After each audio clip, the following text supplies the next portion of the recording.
Ladies and gentlemen, welcome back to the Grand Slam Fantasy Talk from cold central Pennsylvania. It's your boy, Mikey Franks.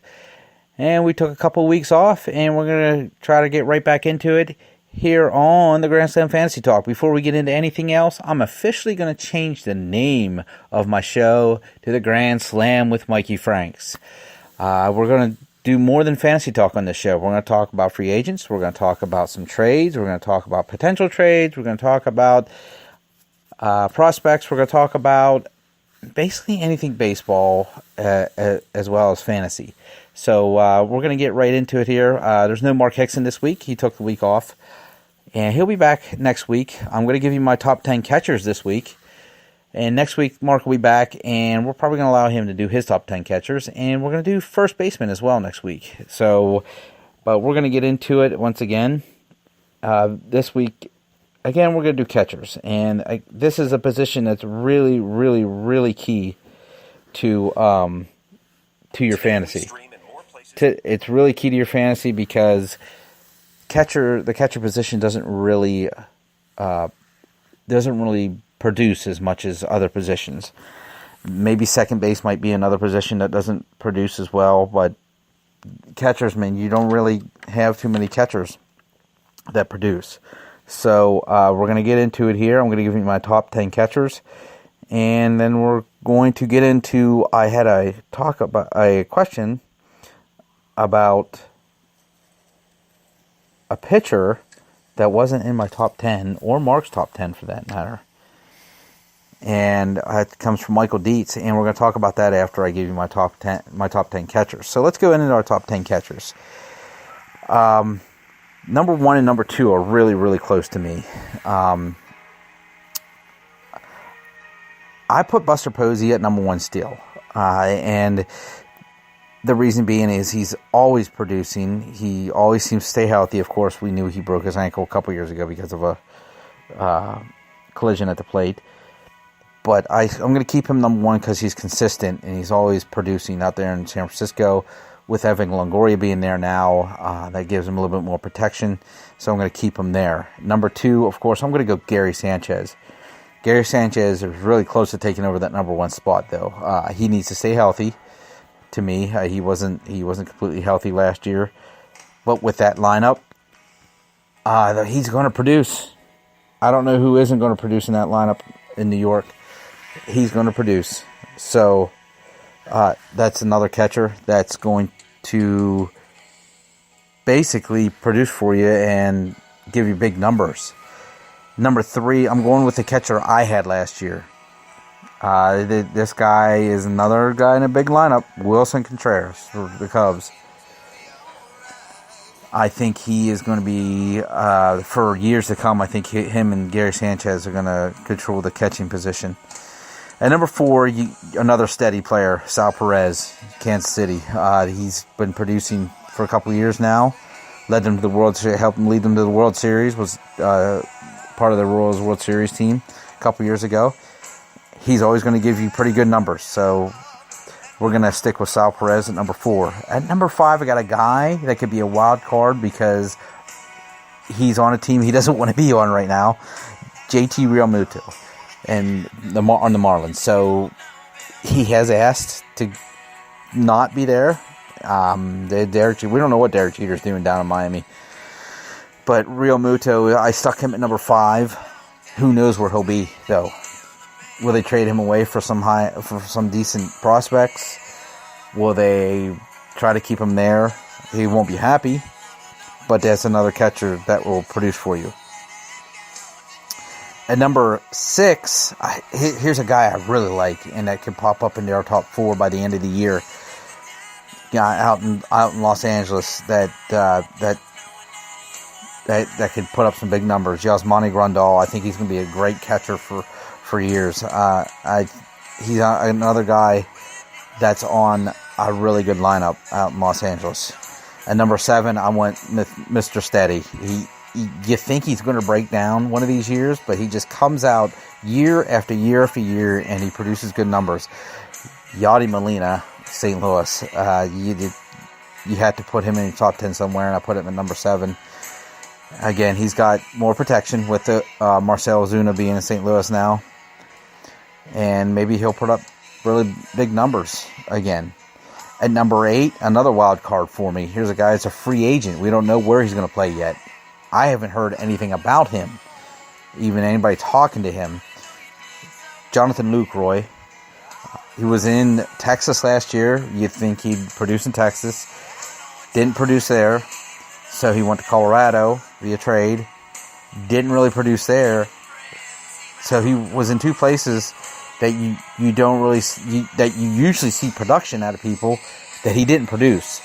Yet a couple years ago he was in he was an all-star in Milwaukee, where you would think you don't produce much out there, and he did. So who knows where he ends up? Somebody's going to sign him, and I put him at number 8. At number 9, I went with a guy that shares time with Evan Gattis. I went with Brian McCann at number 9. I think he'll be the primary catcher this year for the Astros. Again, another good lineup out there, so he's got a lot of protection. And number 10, this is one of my sneaky free agent signings of the year. Probably one of the first free agent signings. Wellington Castillo in Chicago.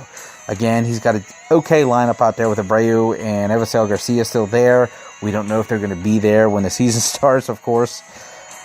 But he's got a nice young core out there to hit around him as well. I think he's going to produce some decent numbers at the catcher position. Again, this is a position that's so important because you don't get as much production out of your catcher as you do other positions.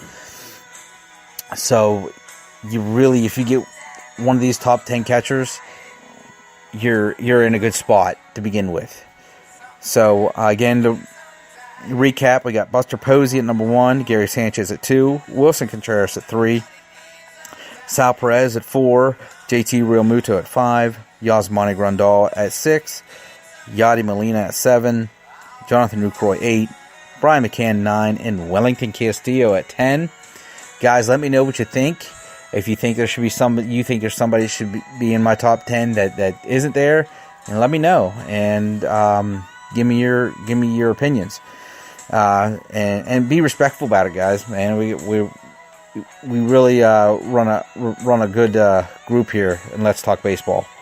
And hey, banter back and forth, man. Just no name calling. Let us know what you think. You can joke back and forth, and let me know about my catchers, man. If you think there's somebody that's definitely should be in the top 10, let me know. And that brings us up into my second fantasy portion. I had a question from Michael Dietz out of Peoria, Illinois, by way of Petersburg, Pennsylvania. One of my best friends growing up. He continues to be one of my best friends. He asked me on Snapchat this week, why wasn't Dallas Keuchel in Mark or I's top 10? That is a very good question. As a matter of fact, Mike, I'm going to do something, and I'm going to take Justin Verlander out of my top 10 and throw Dallas Keuchel in there. Because Dallas Keuchel was the better pitcher last year. I think Verlander's best years are behind him.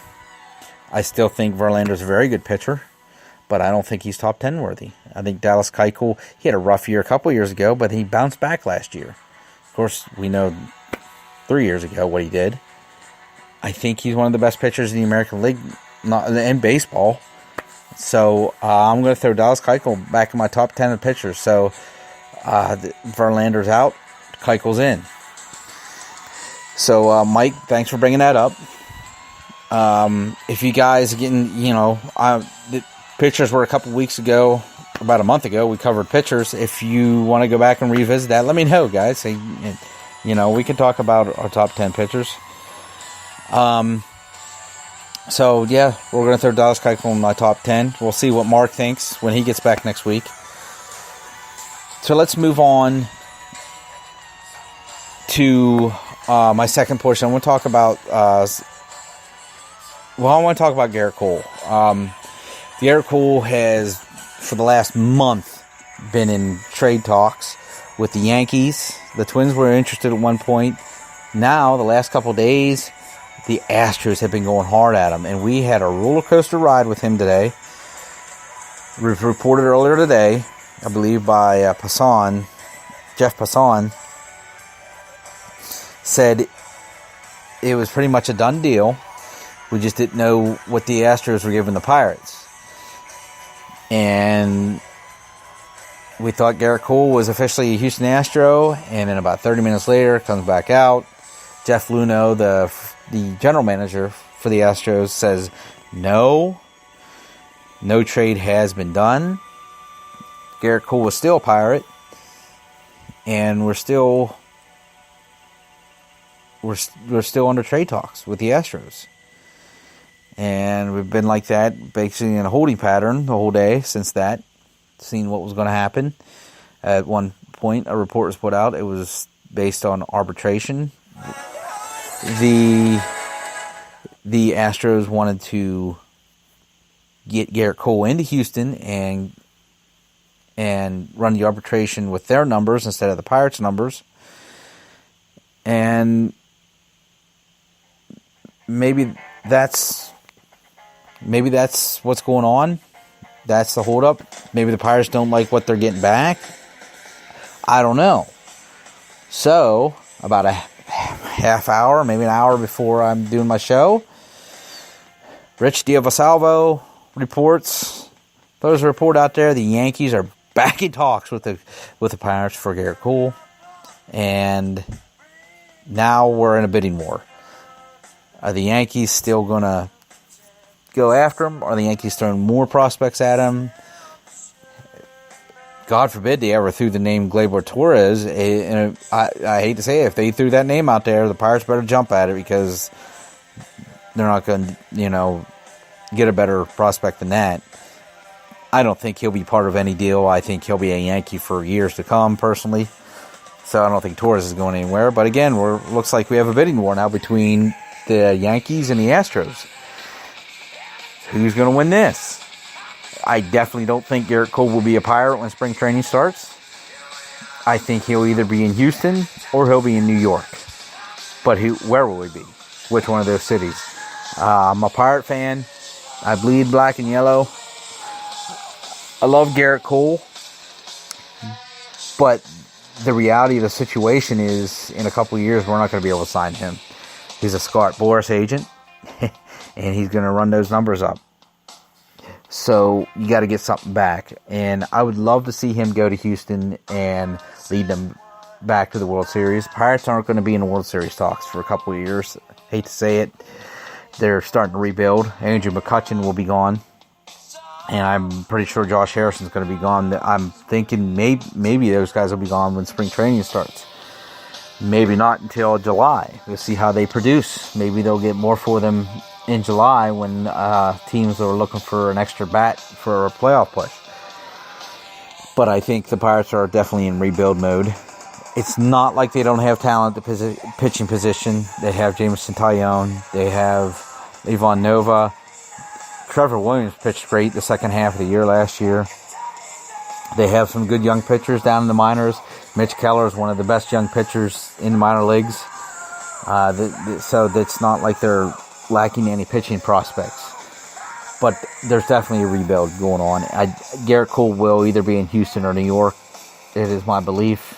I definitely don't think he'll be a Pirate when spring training starts. I love both of those teams' minor league systems. They have a lot of young talent down there that they can offer Pittsburgh. Pittsburgh is probably in the middle of the pack in the minor leagues now, seeing that a lot of their players have graduated to the majors. So let's see what happens here. I mean, this is a roller coaster ride. Garrett Cole's wife just put something up on her Twitter